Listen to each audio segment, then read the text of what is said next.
I'm Daniel. And I'm Ryan. And this is In a Nutshell Podcast.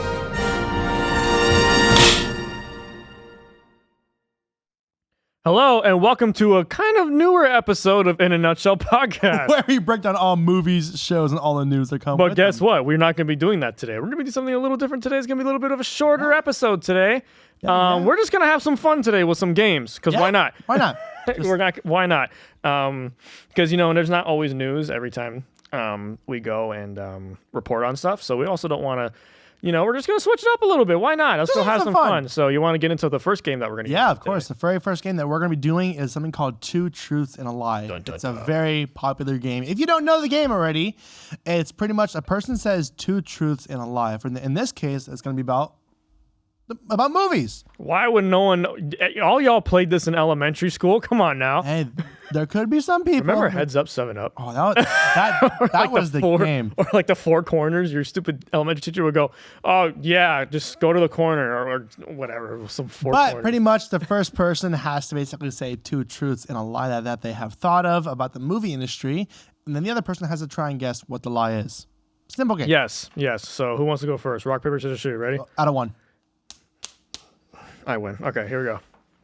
Damn. Okay, here goes two truths and a lie. But what's fun is that you don't know what the lie is. Yeah, we have no idea what each other of us wrote, so. Okay, but this one's pretty funny. All right.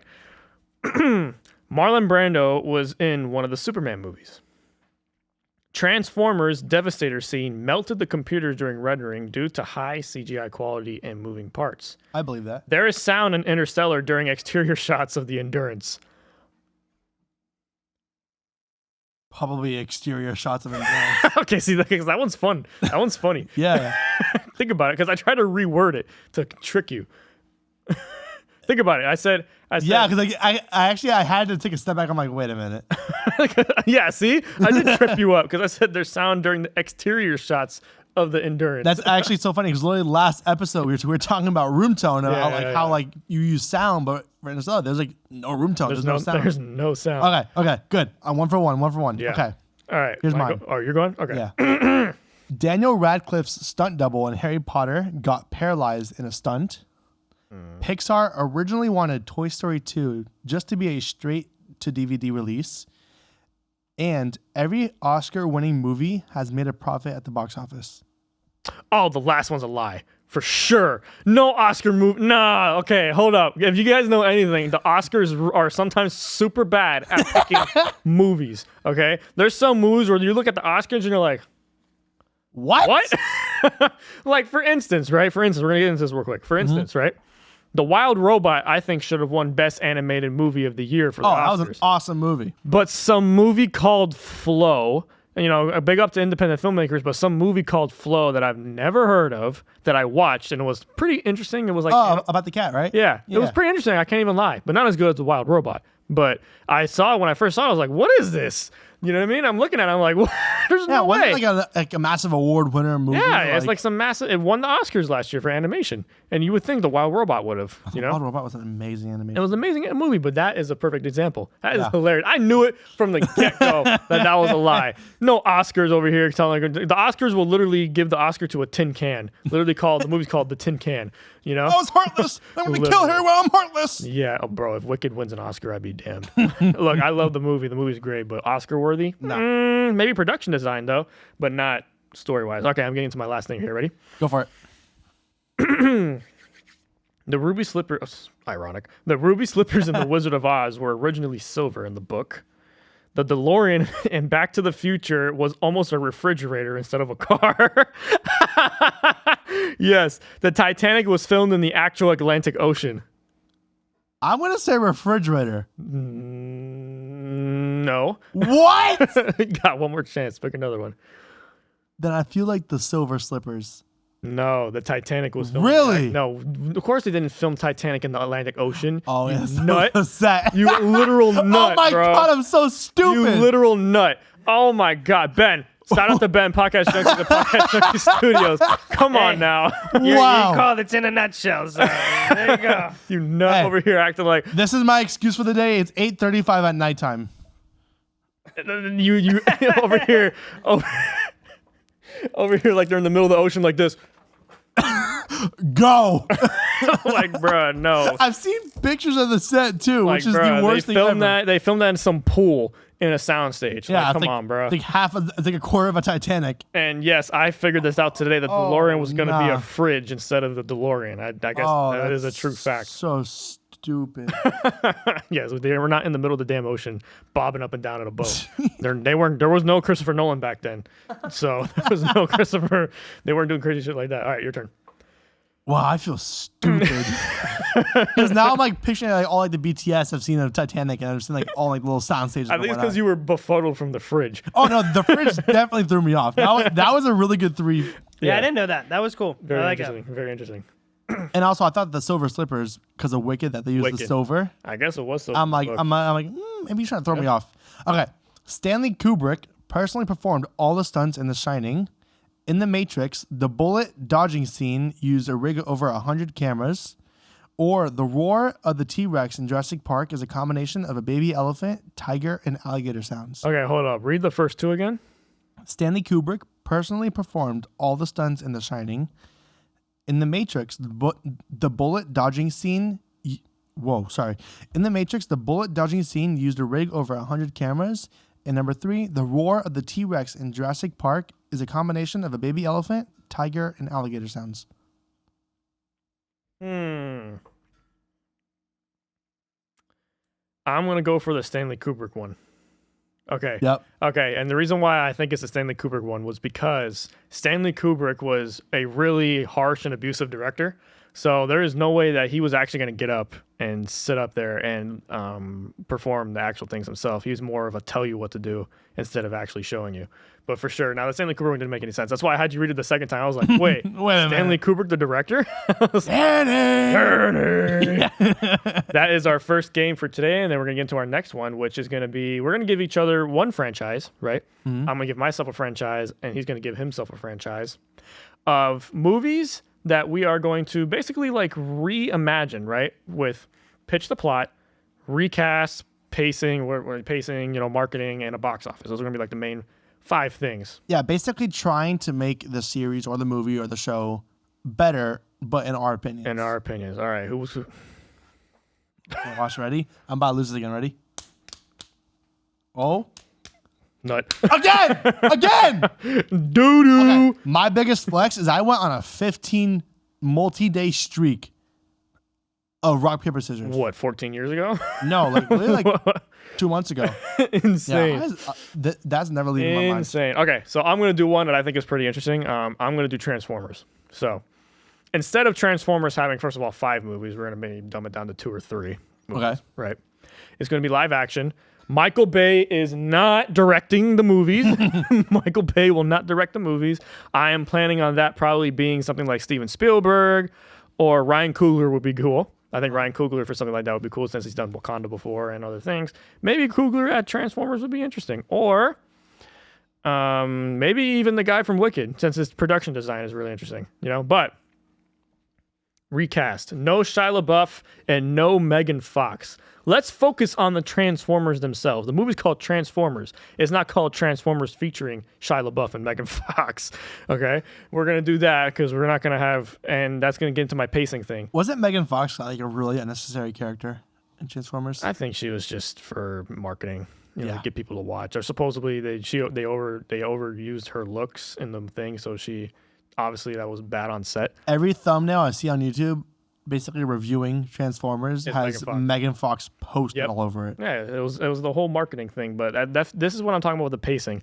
The humans being involved took all the spotlight away from the characters that mattered, which are the Transformers.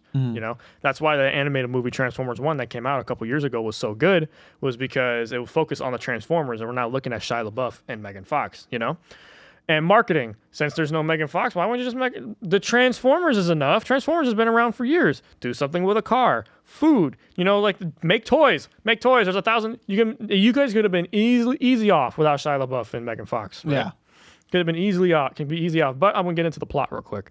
The Transformers found the Allspark, but there's a thing with Transformers where there's Unicron. So at some point, Unicron's gonna come up in the 3rd movie. right? So the Allspark is going to lead to maybe not the Fallen, but instead of the Fallen will be Sentinel Prime, and then Sentinel Prime from the second movie will be the Unicron thing that happens in the last movie. So my box office prediction: Transformers, since the franchise kind of got died down because of Michael Bay. If I was to make it, I say with a really good movie, with good marketing and people going back to watch it, I'll give myself around 400 million, 500 million, just a start. And then the second movie will do a lot better. I think I would give myself that. Yeah. What do you think? I kind of agree with you with that. Yeah.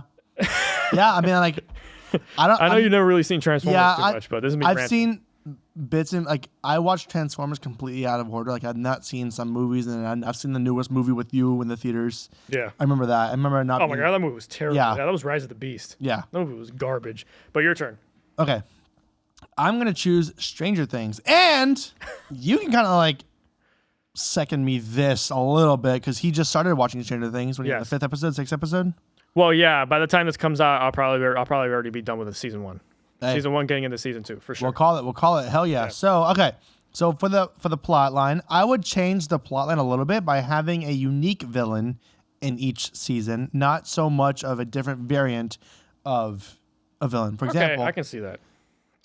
the villain in season 2 is the Mind Flayer. He possesses will, but then the villain in season 3 is the Mind Flayer, but he's now a physical monster in the real world.